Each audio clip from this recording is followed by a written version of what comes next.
Hi friends, welcome to மேட்டோ டிஎஸ் சமையல். இன்றைக்கி நம்ம தேங்காய் பால் சாதம் எப்படி செய்கிறதுன்னு பார்க்கலாங்க. ரொம்ப டேஸ்ட்டாக இருக்கும். தேங்காய் பால் நிறையா சேர்த்து செஞ்சோமா இது எப்படி இதுக்கு வந்து உருளைக்கிழங்கு வறுவல் பண்ணோமா ரொம்ப டேஸ்ட்டாக இருக்குங்க. இல்லைனா குருமா கூட செஞ்சுக்கலாம், அதுவும் ரொம்ப நல்லாயிருக்கும். நான் இன்றைக்கி உருளைக்கிழங்கு செஞ்சுருக்கேன் இந்த தேங்காய் பால் சாதத்தோடு வச்சு சாப்பிட்றதுக்கு. இது எப்படி செய்கிறதுன்னு பார்க்கலாங்க. பார்க்குறதுக்கு முன்னாடி நம்ம சேனலில் புதுசாக பார்க்குறவங்களா இருந்ததுன்னா சப்ஸ்கிரைப் பண்ணிக்கோங்க. நான் ஒரு கப் வந்து பாஸ்மதி ரைஸ் எடுத்து வச்சுருக்கேன். ஒரு 25 நிமிஷம் ஊற வச்சுருக்கேன். இந்த கப்பால் ஒரு கப்பு எடுத்திருக்கேன்.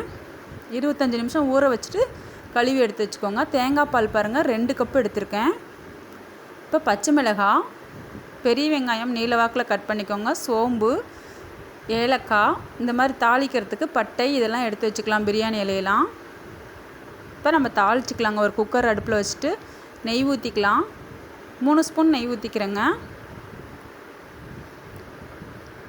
இதுக்கு எண்ணெய் ஊற்றாமல் நெய்யிலே செஞ்சால் நல்லாயிருக்குங்க. ரொம்ப அதிகமாக தேவையில்லை, ஒரு 3 ஸ்பூன் மட்டும் போதும். இப்போ பட்டை போட்டுக்கிட்டோம்.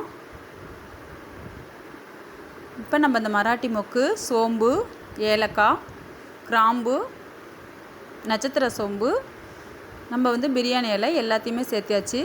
இது எல்லாம் கொஞ்சம் நெய்யில் பொரிஞ்சு வரட்டுங்க. கொஞ்சம் பொரிஞ்சு வந்ததுக்கப்புறம் நம்ம பெரிய வெங்காயம் கட் பண்ணி வச்சுருந்தோம்ல அதெல்லாம் சேர்த்திக்கலாம். பச்சை மிளகாய் ஒரு 4 கட் பண்ணி வச்சுருக்கேன்ல அதுவும் போட்டுக்கலாம். இதையெல்லாம் சேர்த்து நல்லா வதக்கணும். தேங்காய் பால் வந்து நான் வந்து பெரிய தேங்காவாகவே 1 எடுத்து பால் எடுத்து வச்சுருக்கேங்க. இப்போ இது நல்லா வதங்கி வந்தோடனே இஞ்சி பூண்டு பேஸ்ட்டு வந்து நம்ம சேர்த்திக்கலாம். ரொம்ப வாசனையாக இருக்கும். இது ஒரு 2 ஸ்பூன் போட்டோமா. இதில் நீங்கள் வந்து காய்கறி கூட சேர்த்து செய்யலாங்க, ரொம்ப நல்லாயிருக்கும். இப்போ நம்ம கொத்தமல்லி இலை போட்டுக்கிட்டோம். போட்டுட்டு நல்லா வதக்கி விடணும் கொஞ்ச நேரம். இப்போ நம்ம ஊற வச்சு வடிகட்டி எடுத்து வச்சுருக்கோம்ல பாசுமதி ரைஸ், அது எல்லாத்தையுமே இதில் சேர்த்திக்கலாம். 1 கப் ரைஸ்க்கு வந்து 1 கப் அரிசி எடுத்தோமா நம்ம வந்து அதில் வந்து 1.5 கப் தண்ணி ஊற்றணும். நான் கொஞ்சம் அதிகமாக எடுத்ததுனால, மேலே நிறையா குமிச்சு எடுத்ததுனால நான் 2 கப் தேங்காய் பால் எடுத்துக்கிட்டேங்க. இப்போ அந்த நெய்யிலேயே வந்து இந்த அரிசி வந்து லைட்டாக பரட்டி விடணும். ரொம்ப கிளறுனா உடஞ்சிருங்க அரிசி. போதும் இந்த அளவுக்கு 1 நிமிஷம் மட்டும் கிளறி விட்டுட்டு நம்ம தேங்காய் பால் ஃபுல்லாத்தையும் சேர்த்திக்கலாம். பாருங்கள், நான் 2 கப் தேங்காய் பால் எடுத்து வச்சுருக்கேன். நான் வந்து அரிசி கொஞ்சம் அந்த கப்பில் வந்து மேலே இருந்ததுனால மேலே குமிச்ச மாதிரி எடுத்தேன். அதனால் வந்து 1/2 கப் தேங்காய் பால் அதிகமாக சேர்த்திக்கிட்டேங்க. இல்லைனா 1 கப்புக்கு வந்து 1.5 கப் தண்ணி வந்து நம்மளுக்கு சரியாக இருக்கும். நம்ம தேங்காய் பாலாக இருந்தாலும் 1.5 கப் தான் ஊற்றணும். இப்போ உப்பு சேர்த்திக்கலாம்.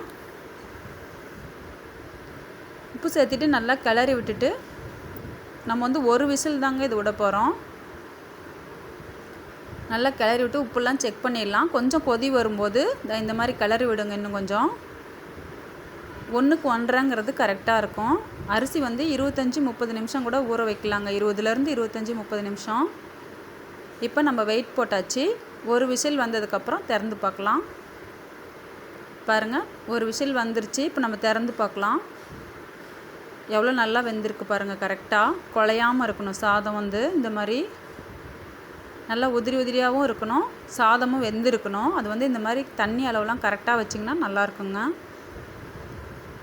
அரிசி சமமாக எடுத்திங்கன்னா 1.5 ஊற்றிக்கோங்க. மேலே குமிச்ச மாதிரி இருந்ததுன்னா இன்னும் 1/2 கப் சேர்த்து ஊற்றிக்கலாம். பாருங்கள், நல்லா உதிரியாக வந்திருக்கு. நல்லாயிருக்கும் டேஸ்ட்டாக.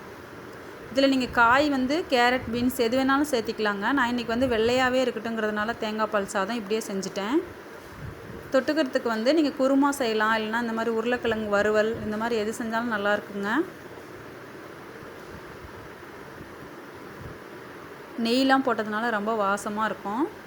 இது வந்து நம்ம 1 விசில் விடும்போது அனல் அதிகமாக வச்சு 1 விசில் விடக்கூடாது. மீடியமான தீயில் வந்து 1 விசில் வரணும். இப்போ பாருங்கள், ஒரு பிளேட்டுக்கு நம்ம மாற்றிக்கலாம். எவ்வளோ பளபளன்னு நல்லாயிருக்கு பாருங்கள் சாதம். இந்த மாதிரி இருக்கணும், குழையாமல் எடுக்கணுங்க. கரெக்டாக மீடியமான தீயில் வச்சு 1 விசில் விட்டுட்டு ஆஃப் பண்ணிடணும் உடனே. நீங்களும் இதே அளவுகளோட இந்த மாதிரி செஞ்சு பாருங்கள், ரொம்ப டேஸ்ட்டாக இருக்கும்.